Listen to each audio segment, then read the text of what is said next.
संगीत शिवभक्त पृथ्वी या नाटकाचा या ठिकाणी प्रकाशन सोहळा होत आहे आणि त्या निमित्ताने व्यासपीठावर असलेले कला संस्कृती खात्याचे संचालक मिलिंद माटे सर, लेखक आणि शिक्षक आणि चांगल्यापैकी जे चित्रकार आहेत ते राजमोहन शेट्ये, आमचे पत्रकार क्षेत्रात कार्यरत असलेले आणि हल्ली सरकारी नोकरीत रुजू झालेले उमेश घाट, या संस्थेचे म्हणजे पेडणे तालुका शेतकरी सेवा सहकारी संस्थेचे चेअरमॅन शिक्षक विठोबा बगडी,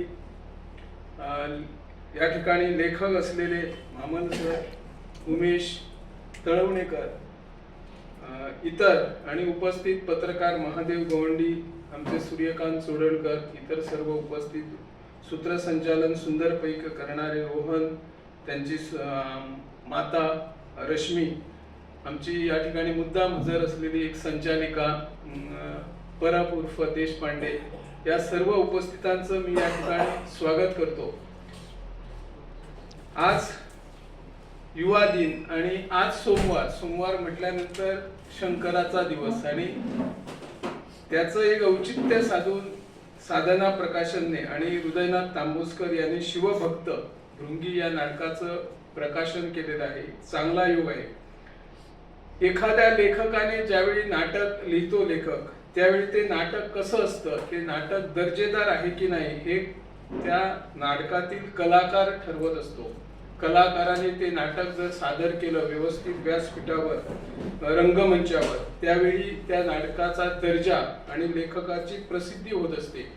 आजकाल आपण जर सगळीकडे बघितलं तर कुठंतरी वाचन साधना कुठंतरी कमी होत चालल्याचं दिसून येते। त्यात आमचीही वाचन साधना कमी झाली। आम्ही वर्तमानपत्रात काम करत असताना दुसऱ्या दिवशी जेव्हा वर्तमानपत्र येतं तेव्हा आम्ही वर्तमानपत्र अगोदर आमच्या बातम्या लागल्या की नाही, इतर बातम्या आम्ही वाचत नाही, असा प्रत्येकाची सोय। आता मोबाईल सिस्टम आली त्यामुळे वाचन संस्कृती कुठंतरी लोप पावत चाललेली आहे। उमेश तळवणेकरने सांगितल्याप्रमाणे अनेक विषय नाट्य क्षेत्रात आता येण्याची गरज आहे, जे सध्या चालू घडामोडी आहेत। राजकारणावर मोठं नाटक होऊ शकतं। आज लोकशाही कुठंतरी नष्ट होत चालल्याचं हे चित्र दिसते। राजकर्ते कसे सर्वसामान्य नागरिकांना खेळवत असतात आणि आपल्या बाजूने त्यांना ओढतात, तेही आपले या नाटकाद्वारे आपण मांडू शकतो।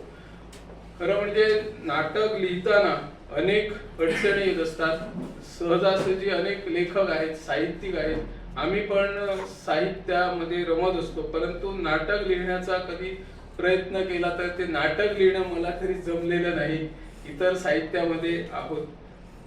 खरं म्हणजे संगीत शिवभक्त भृंगी या नाटकाचे जे लेखक आहेत, त्या लेखकाने सुरुवातीला शैक्षणिक क्षेत्रामध्ये भरपूर योगदान दिलेलं आहे, नवीन पिढी घडवण्याचं काम केलेलं आहे आणि त्यावेळी ते साहित्य क्षेत्रात येतात किंवा त्यांचं पुस्तक प्रकाशन असतं त्यावेळी पदरमोड त्यांना करावी लागते। जर त्यांनी जनतेला हाक मारली किंवा एखादं त्यांचं पुस्तक प्रकाशनासाठी आर्थिक मदतची गरज खरी त्यावेळी लागते आणि त्यांनी जर एखाद्या वेळी दुसऱ्या वेळी त्यांना पुस्तक प्रकाशनासाठी जर आमच्याकडून काही मदत लागली असेल तर आम्ही ती द्यायलाही तयार आहोत। खरं म्हणजे पुस्तकं लिहिताना आणि ती प्रिंट करताना भरपूर खर्च येतो, त्याचा अनुभव मी स्वतः घेतलेला आहे।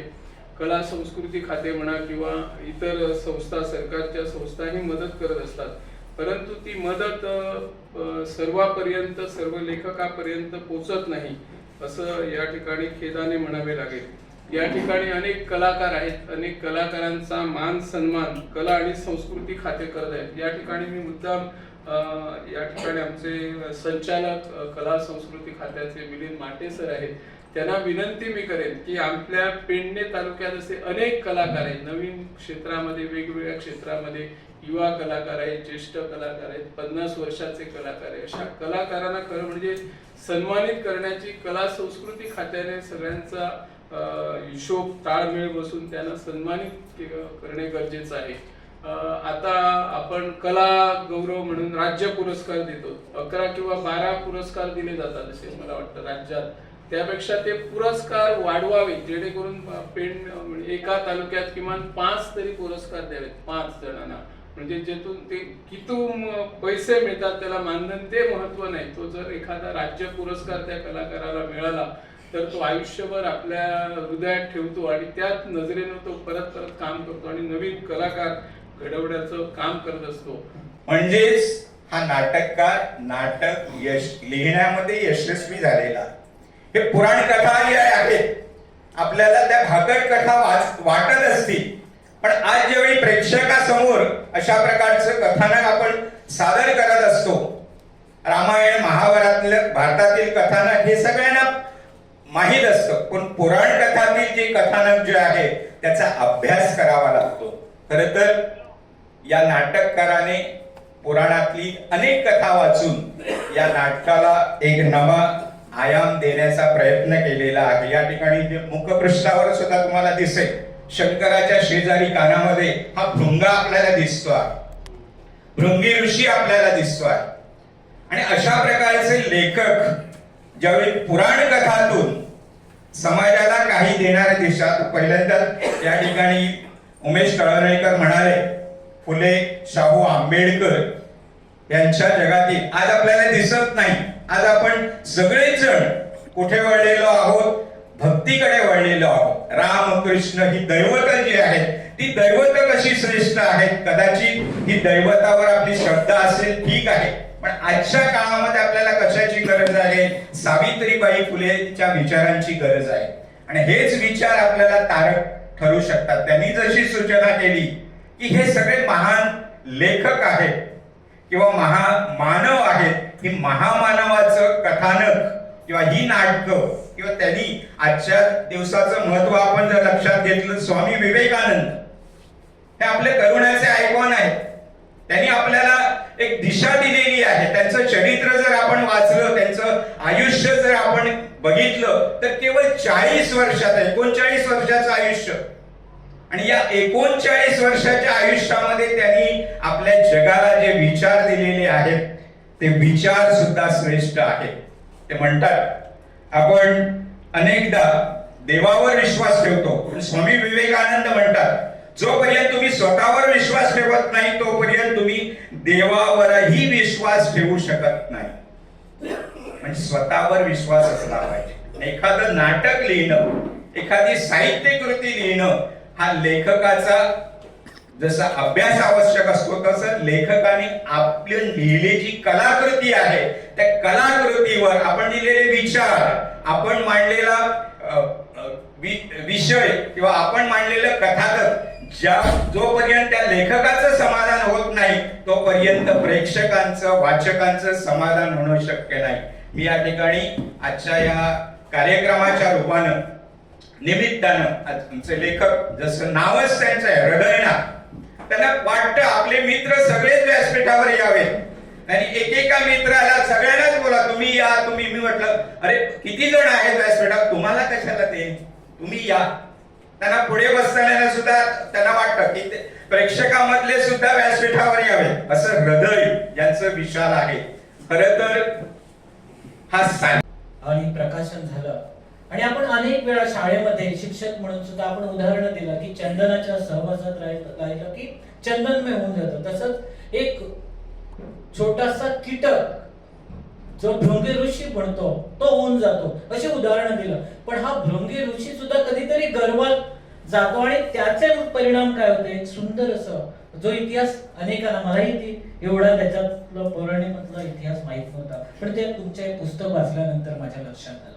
म्हणजे यामागचा अभ्यास आणि मला वाटतंय हा पूर्ण एकंदर हे नाटक काय आहे, नाट्यपुष्प काय आहे, आणि ते मला वाटतं प्राध्यापक विठोबा बगळे सरांनी इथं सुंदर असं मांडलेलं आहे. त्यामुळे आजच्या कार्यक्रमाचे जे पुस्तकावरच्यानं योग्य अशा व्यक्तीची आपण इथं निवड केली ज्यांनी पुस्तकावर भाष्य केलं. या कार्यक्रमास आणि एक व्यक्ती अनुपस्थित राहिली. खरं तर ते आणि मी दोघेही आज बोर्डच्या एक्झामला दोघेही होतो, पण त्यांनी पुस्तकामध्ये सुंदर अशी प्रस्तावना लिहिली आहे जी मी वाचलेली आहे.